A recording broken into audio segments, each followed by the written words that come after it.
Assalamu sir. This is our video on explaining our project. This is uh, this is our project directory. Right now we have created this project file in which right in the start we are importing all required project directories. Our project was basically on that we had to create a keyboard, a keylogger, a RAM monitoring software, and a screen capture software. So that is what we have done in our project. This from this point forward, this is a simple keylogger in which we have created two functions, pre and rel, which basically do it that on press this function is called and a key is pressed, and on release this function is called.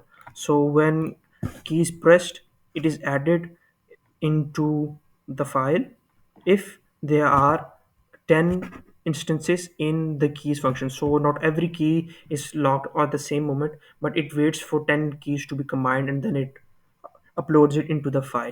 This is what we are doing right here. We have imported this global function.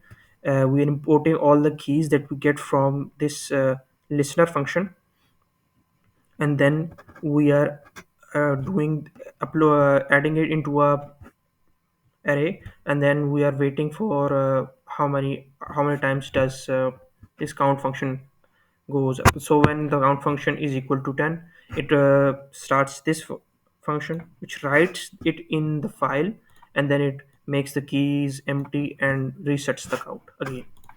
And here right here we are using the open function with open, and then we are writing the data in the file known as test.txt.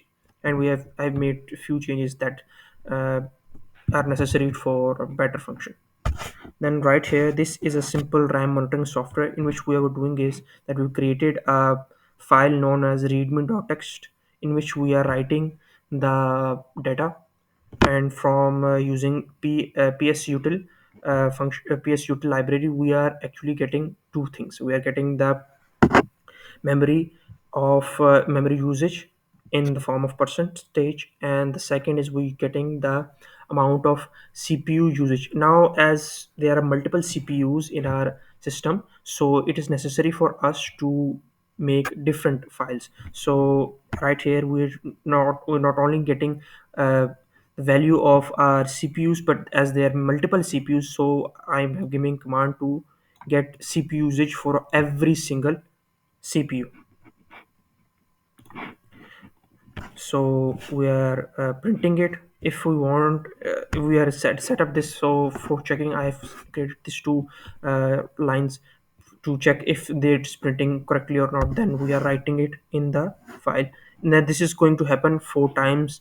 uh, then it's going to stop because the next step is our screen capture software. So if I created any kind of complicated, it was difficult for the system to do all the job. Now the next step is screen capture software, which is very simple. It captures the screen of the software, and when we press escape, it cancels the video screen capture.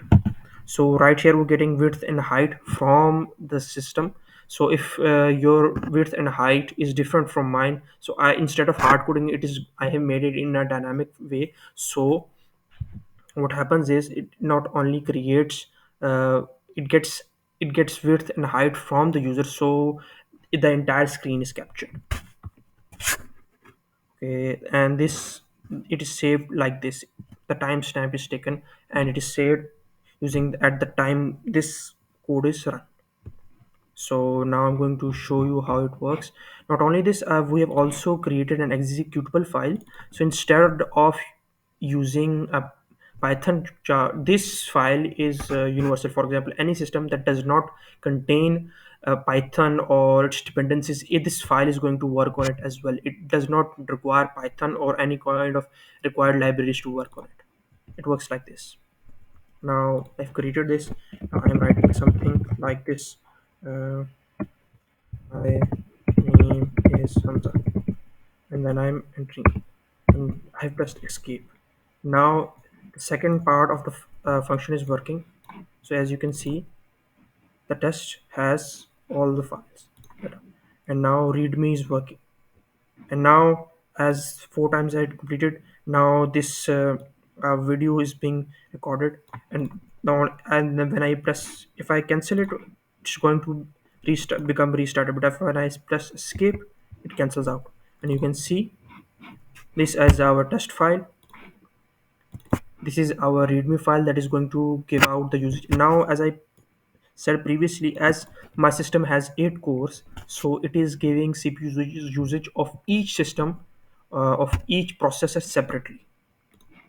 And this is our video.